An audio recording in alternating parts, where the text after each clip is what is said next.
So ಯಾಕಂತ ಹೇಳಿದ್ರೆ ಬರ್ತಾ ಇರಬಹುದು. ಜೊತೆಗೆ ಏನು ಇವತ್ತು ಸಾಕಷ್ಟು ರೀತಿಯಲ್ಲಿ ಕೇಂದ್ರ ಸರ್ಕಾರ ರಾಜತಾಂತ್ರಿಕವಾಗಿ ಒಂದು ಹೆಜ್ಜೆಗಳನ್ನು ಇಟ್ಟಿರುವಂಥದ್ದು. ಇದಕ್ಕೆ ಸಂಬಂಧಪಟ್ಟಂತೆ ಮಾತಾಡಲಿಕ್ಕೆ ಏನು ಮಂಜುನಾಥ್ ಅವರ ಪತ್ನಿ ಪಲ್ಲೆ ಅವರು ಏನಿದ್ದಾರೆ, ಅವರ ಸಹೋದರರು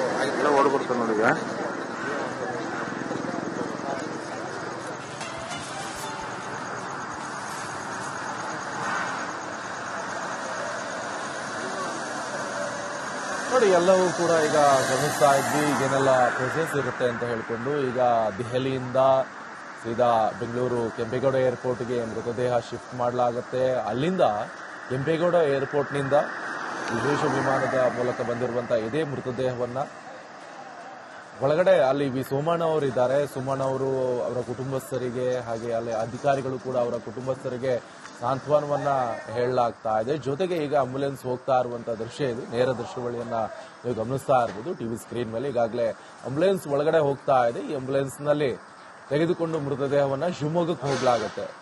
ಹಾಗೆ ಶಿವಮೊಗ್ಗದಲ್ಲಿ ಒಂದ್ ಕಡೆಯಲ್ಲಿ ಒಬ್ಬ ಕನ್ನಡಿಗ ಮೃತಪಟ್ಟಿದ್ರೆ, ಇನ್ನೊಂದು ಕಡೆಯಲ್ಲಿ ಬೆಂಗಳೂರಿನಲ್ಲಿ ಇಬ್ರು ಕನ್ನಡಿಗರು ಮೃತಪಟ್ಟಿದ್ದಾರೆ. ಭರತ್ ಭೂಷಣ ಅವರು ಬೆಂಗಳೂರಿನವರು, ಜೊತೆಗೆ ಮಧುಸೂದನ್ ಅವರು, ಇವರು ಕೂಡ ಬೆಂಗಳೂರಿನವರು. ಮೂಲತಃ ಆಂಧ್ರಪ್ರದೇಶ, ಆದರೆ ಇಲ್ಲೇ ವಾಸವಾಗಿದ್ದುಕೊಂಡು ಇಲ್ಲೇ ಕೆಲಸ ಕಾರ್ಯಗಳನ್ನ ಮಾಡಿಕೊಂಡಿದ್ದವರು. ಸೊ ಪ್ರವಾಸದ ಹಿನ್ನೆಲೆಯಲ್ಲಿ ಕಾಶ್ಮೀರಕ್ಕೆ ಹೋಗಿದ್ದಾರೆ. ಅಂತಹ ಸಂದರ್ಭದಲ್ಲಿ ಇಂತಹ ಒಂದು ಅಚಾತುರ್ಯ ನಡೆದು ಹೋಗಿರುವಂಥದ್ದು, ಅದು ಕೂಡ ಹಿಂದೂಗಳನ್ನೇ ಟಾರ್ಗೆಟ್ ಮಾಡಿಬಿಟ್ಟು ಹತ್ಯೆಯನ್ನು ನಡೆಸಿರುವಂತಹ, ಅದು ಕೂಡ ಭೀಕರವಾಗಿ ಭೀವತ್ಸವಾಗಿ ನೀನು ಹಿಂದೂನ ಹೌದಾ ಅಲ್ವಾ, ಕುರಾನ್ ಪಠಣ ಮಾಡು, ಇಲ್ಲ ಪ್ಯಾಂಟ್ ಬಿಚ್ಚು ಅಂತೆಲ್ಲ ಹೇಳಿಕೊಂಡು ಶೂಟ್ಔಟ್ ಮಾಡಲಾಗಿತ್ತು. ಸೊ ಈ ಸಂದರ್ಭದಲ್ಲಿ ಇಡೀ ದೇಶವನ್ನು ಕೂಡ ಇಡೀ ವಿಶ್ವವೇ ಇದನ್ನ ಖಂಡಿಸ್ತಾ ಇರುವಂಥದ್ದು. ಈ ಭಯೋತ್ಪಾದಕರನ್ನ ಮಟ್ಟ ಹಾಕಬೇಕು ಅಂತ. ಯಾಕಂತ ಹೇಳಿದ್ರೆ ಕೇವಲ ಇದು ಭಾರತಕ್ಕೆ ಮಾತ್ರ ಅಪಾಯಕಾರಿ ಅಲ್ಲ, ನಾನಾ ದೇಶಗಳಿಗೂ ಕೂಡ ಅಪಾಯಕಾರಿನೇ. ಬೇರೆ ಬೇರೆ ದೇಶದಲ್ಲಿ ಏನೇ ಇರಲಿ, ಬೇಕಾದ್ರೆ ಎಂಥದೇ ಇರಲಿ, ಆದರೆ ಗಡಿಭಾಗಗಳನ್ನ ಹೇಗೋ ಮಾಡಿಕೊಂಡು ದಾಟ್ಕೊಂಡು ಹೋಗಿ ಭಯೋತ್ಪಾದಕ ಕೃತ್ಯಗಳನ್ನ ನಡೆಸಿರುವಂತ ಘಟನೆಗಳು ಕೂಡ ಇದೆ. ಅದಕ್ಕೆಲ್ಲ ಕುಮ್ಮಕ್ ಕೊಡ್ತಾ ಇರುವಂತದ್ದು ಇದೆ ಪಾಕಿಸ್ತಾನ, ನರಿಬುದ್ಧಿ ಪಾಕಿಸ್ತಾನ. ಮೇಲ್ನೋಟಕ್ಕೆ ಎಲ್ಲೂ ಕೂಡ ನಾವು ಸರಿಯಾಗಿದ್ದೀವಿ ಅಂತ ಬಿಂಬಿಸಿಕೊಳ್ತಾ ಇರುವಂತ ಪಾಕಿಸ್ತಾನ ಒಳಗಡೆ ಎಲ್ಲವೂ ಕೂಡ ಹುಳುಕು ಆವೃತಗೊಂಡಿದೆ. ಇಂತಹ ಭಯೋತ್ಪಾದಕರನ್ನ ಹಾಗೆ ಉಗ್ರಗಾಮಿಗಳನ್ನ, ಟೆರರಿಸ್ಟ್ಗಳನ್ನ ಎಲ್ಲವನ್ನು ಕೂಡ ಹುಟ್ಟು ಹಾಕ್ತಾ ಇರುವಂತದ್ದು ಇದೇ ಪಾಕಿಸ್ತಾನ. ಪಾಪಿ ಪಾಕಿಸ್ತಾನದಿಂದ ಇಂತಹದೆಲ್ಲ ಕೃತ್ಯ ನಡೀತಾ ಇರುವಂತದ್ದು ಮೊನ್ನೆಷ್ಟೇ ನಾವು ನೋಡಿದ್ವಿ. ಸೇನಾ ಮುಖ್ಯಸ್ಥ ಕೊಟ್ಟಿರುವಂತಹ ಒಂದು ಹೇಳಿಕೆ, ಅಂತಹ ಒಂದು ಕಾಂಟ್ರವರ್ಸಿ ಹೇಳಿಕೆಯನ್ನ ಕೊಟ್ಟ ಇನ್ನೇನು ಕೆಲವೇ ದಿನಗಳ ನಂತರ ಇಂಥದ್ದೊಂದು ಘಟನೆ ನಡೆದಿರುವಂತದ್ದು. ಅದು ಕೂಡ ಆತ ಕೊಟ್ಟಿರೋ ಹೇಳಿಕೆಗೆ ಸಮ್ಮತಿ ಎನ್ನುವಂತೆ ಹಿಂದೂಗಳನ್ನೇ ಟಾರ್ಗೆಟ್ ಮಾಡಿ ಹತ್ಯೆ ಮಾಡಲಾಗಿದೆ. ಅದು ಕೂಡ ನಮ್ಮ ಕನ್ನಡಿಗರು ಇದ್ದಾರೆ. ಇದರಲ್ಲಿ ವಿಷಾದನೀಯ ಸಂಗತಿ, ಅದರಲ್ಲಿ 3 ಜನ ಕನ್ನಡಿಗರು ಮೃತಪಟ್ಟಿದ್ರು. ಈಗ ಮೃತದೇಹಗಳನ್ನ ಜಮ್ಮು ಕಾಶ್ಮೀರದಿಂದ ದೆಹಲಿಗೆ ಹಸ್ತಾಂತರ ಮಾಡಲಾಯಿತು. ದೆಹಲಿಯಿಂದ ಕೆಂಪೇಗೌಡ ಏರ್ಪೋರ್ಟ್ಗೆ ಹಸ್ತಾಂತರ ಮಾಡಲಾಯಿತು. ಕೆಂಪೇಗೌಡ ಏರ್ಪೋರ್ಟ್ನಿಂದ ಈಗ ಅವರವರ ಮನೆಗಳಿಗೆ ತೆಗೆದುಕೊಂಡು ಹೋಗಲಾಗುತ್ತೆ. ಸಂದರ್ಭದಲ್ಲಿ ಅಲ್ಲಿ ಗಣ್ಯರು ಕೂಡ ಭಾಗಿಯಾಗಿದ್ದಾರೆ. ಸೊ ಜೊತೆಗೆ ಅಧಿಕಾರಿಗಳು ಕೂಡ ಇದ್ದಾರೆ. ಅವರ ಕುಟುಂಬಸ್ಥರಿಗೆ ಸಾಂತ್ವನವನ್ನ ಹೇಳಲಾಗ್ತಾ ಇದೆ. ಜೊತೆಗೆ 180 ಪ್ರವಾಸಿಗರು ಇನ್ನುಳಿದವರಿದ್ದಾರೆ. ಅವರೆಲ್ಲ ಇನ್ನೂ ಬರ್ತಾ ಇದ್ದಾರೆ. 7:30 ಹಾಗೆ ರೀಚ್ ಆಗಬಹುದು ಕೆಂಪೇಗೌಡ ಏರ್ಪೋರ್ಟ್ಗೆ.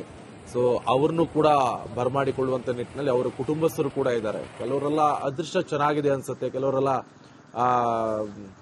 ಪಹಲ್ಗಾಂವ್ಗೆ ಅಲ್ಲಿ ಮೇಲ್ಗಡೆ ಹೋಗಿಲ್ಲ ಆಯಿತು, ಕೆಲವರೆಲ್ಲ ಕೆಳಗಡೆನೆ ಇದ್ರು. ಅದು ಕೂಡ ಒಂದೇ ಮಾರ್ಗ ಇರುವಂತದ್ದು, ಹೊರಗಡೆ ಬರೋಕ್ಕೂ ಕೂಡ ಜಾಗ ಇರೋದಿಲ್ಲ. ಏನೋ ಹೆಚ್ಚು ಕಮ್ಮಿ ಆಯ್ತು ಅಂತ ಹೇಳಿದ್ರು ದುರ್ಗಮ ಪ್ರದೇಶ, ರಿಮೋಟ್ ಏರಿಯಾ, ಅದು ಕುದುರೆ ಮೂಲಕನೇ ಬರಬೇಕಾಗತ್ತೆ. ಏಕ್ದಮ್ ಓಡ್ ಬರೋಕ್ಕೂ ಆಗಲ್ಲ ಅಂತ ಪರಿಸ್ಥಿತಿ ಇರುವಂತದ್ದು. ಈಗ ಕೆಲವೇ ಕ್ಷಣದಲ್ಲಿ ಮೃತದೇಹ ಸಹ ಬರುತ್ತೆ, ಏನ್ ಹೇಳ್ತೀವಿ ಸರ್? ಈ ತರ ಆಘಾತ ನಮ್ಮ ಫ್ಯಾಮಿಲಿನಲ್ಲಿ ಇದು ಮೊದಲನೇ ಬಾರಿ ಈ ತರ ಆಗ್ತಿರೋದು. ತುಂಬಾ ನಮ್ಮ ಫ್ಯಾಮಿಲಿಯವರೆಲ್ಲ ತುಂಬಾ ದುಃಖ ತಪ್ಪದಾಗಿದ್ದಾರೆ. ಅವರ ತಾಯಿ ಸಹ she was not well, oxygen ಅಲ್ಲಿ ಇದ್ದಾರೆ. ಅವ್ರಿಗೆ ಹೇಳಿದ್ದೇವೆ, ಶೀಸ್ ಸ್ವಲ್ಪ ಧೈರ್ಯ ತಗೊಂಡಿದ್ದಾರೆ ಈಗ. ಹಾಗಾಗಿ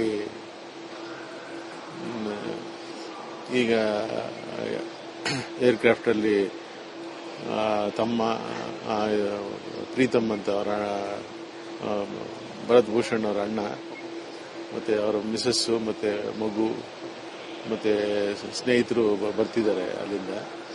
ಸರ್ ನಿಮಗೆ ವಿಷಯ ಯಾವಾಗ ತಿಳಿಸಿ ಸರ್? ನಿನ್ನೆ ಎಷ್ಟು ಗಂಟೆ ತಿಳಿಯಿತು? ಯಾರು ಹೇಳಿದ್ರು ಸರ್? ನಿನ್ನೆ ಸುಮಾರು 2:30 ಸರ್ ಇನ್ಸಿಡೆಂಟ್ 2:45 ಇನ್ಸಿಡೆಂಟ್ ನಡೆದಿದೆ. ನಮ್ಗೆ ಗೊತ್ತಾಗೋಷ್ಟೊತ್ತಿಗೆ ಒಂದು 4:35 ಆಯಿತು.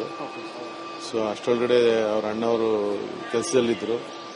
ಅವರು ಮತ್ತೆ ಅತ್ತಿಗೆ ಭೂಷಣ್ ಅವರ ಅತ್ತಿಗೆ ಇಬ್ರು ಮನೆಗೆ ಬಂದಾದ ನಂತರ ವಿಷಯಗಳೆಲ್ಲ ಸಾರ್ಟ್ ಔಟ್ ಮಾಡಿ ಅವ್ರ ತಂದೆ ತಾಯಿಗೆ ಹೇಳಿದೆ. ಇದು ಪ್ರೀತಮ್ ಅವರು ಡೆಲ್ಲಿಗೆ ಹೊರಟು ಅಲ್ಲಿನ ಪರಿಸ್ಥಿತಿಯಲ್ಲಿ day to day time to time ನಮ್ಗೆ ಇನ್ಫಾರ್ಮೇಶನ್ ಕೊಡ್ತಿದ್ರು.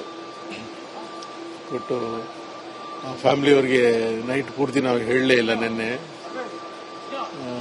ಇವತ್ತಿನ ಬೆಳಗ್ಗೆ 11:15 ಮೇಲೆ ಗೊತ್ತಾಗಿದೆ. ಅವ್ರ ತಂದೆಗೆ ವಾಕಿಂಗ್ ಹೋದಾಗ ನ್ಯೂಸ್ ಪೇಪರ್ ಅಲ್ಲಿ ನೋಡಿದ ಮೇಲೆ ಗೊತ್ತಾಗಿದ್ದು ಅವರಿಗೆ. ತಾಯಿ ಹಾರ್ಟ್ ಪೇಷಂಟು ಖುಷಿಯಾಗಿ ಕಾಶ್ಮೀರಕ್ಕೆ ಹೋಗಿದ್ದಾರೆ. ಏನ್ ಹೇಳಿ ಕೇಂದ್ರ ಸರ್ಕಾರಕ್ಕೆ ಏನಂತ ಒತ್ತಾಯ ಮಾಡ್ತಾರೆ ಸರ್ ಅಂತ?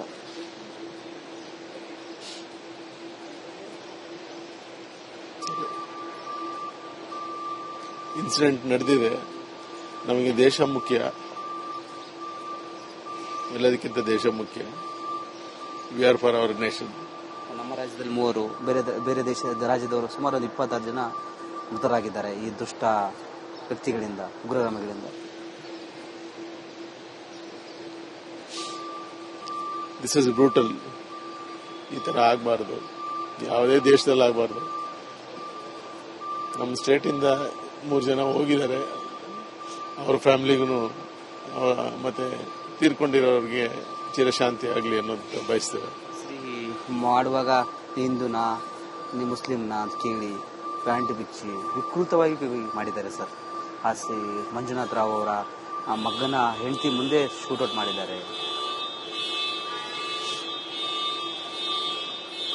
ಯಾವುದೇ ರೀತಿಗೆ ಈ ತರ ಕ್ಯಾಸ್ಟಿಸಮ್ ಆಗಲಿ ಇದಾಗಲಿ ಬರಬಾರ್ದು ದೇಶದಲ್ಲಿ. ದೇಶ ಮೊದಲು, ಅಷ್ಟು ಕಿರಣ. ಇದು ಇನ್ನು ಮುಂದಕ್ಕೆ ಯಾವುದೇ ಕಾರಣಕ್ಕೆ ನಡೆಯಬಾರ್ದು. ಕೊನೆಯ ಪ್ರಶ್ನೆ, ಎಷ್ಟು ಗಂಟೆ ಆಗುತ್ತೆ ಅಂತ್ಯ ಸಂಸ್ಕಾರ? ಒಕ್ಕಲಿಗರ ವಿಧಿವಿಧಾನ ಮುಖಾಂತರ ಅಂತ್ಯ ಸಂಸ್ಕಾರ ಆಗುತ್ತೆ, ಎಲ್ಲಾಗುತ್ತೆ ಸರ್? ಈಗ ಹೆಬ್ಬಾಳದಲ್ಲಿ ಮಾಡಬೇಕು ಆಗಿತ್ತು. ಸೊ ಅಲ್ಲಿ ಸ್ಲಾಟ್ ಸಿಗ್ಲಿಲ್ಲ, ಅಲ್ಲಿ ಮಿಷಿನ್ ವರ್ಕ್ ಆಗ್ತಿಲ್ಲ ಅಂತ ಹೇಳಿದ್ರು. ಸೊ ಹಂಗಾಗಿ ಈಗ ಮೇಡಿ ಅಗ್ರಹಾರದ ಚಿತಾಗಾರದಲ್ಲಿ 3 ಗಂಟೆ ನಂತರ ರಾಹುಕಾಲ ಮುಗಿಸ್ಕೊಂಡು 3 ಗಂಟೆ ನಂತರ ಅವರ ಅಂತಿಮ ಸಂಸ್ಕಾರ ನಡೀತಿದೆ. ಸುಂದರ್ ನಗರಿಂದ ಹೊರಡುತ್ತೆ. ಇಷ್ಟು ಇನ್ಫಾರ್ಮೇಶನ್. ಇದಿಷ್ಟು ಭರತ್ ಭೂಷಣ್ ಅವರ ಸೋದರಮ್ಮ ಸೀತಾರಾಮ್ ಅವರ ಮಾತಾಗಿತ್ತು. ಕ್ಯಾಮರಾ ಪರ್ಸನ್ ಕಾಂತರಾಜ್ ಜೊತೆ ವೀರೇಶ್, ರಿಪಬ್ಲಿಕ್ ಕನ್ನಡ, ಬೆಂಗಳೂರು.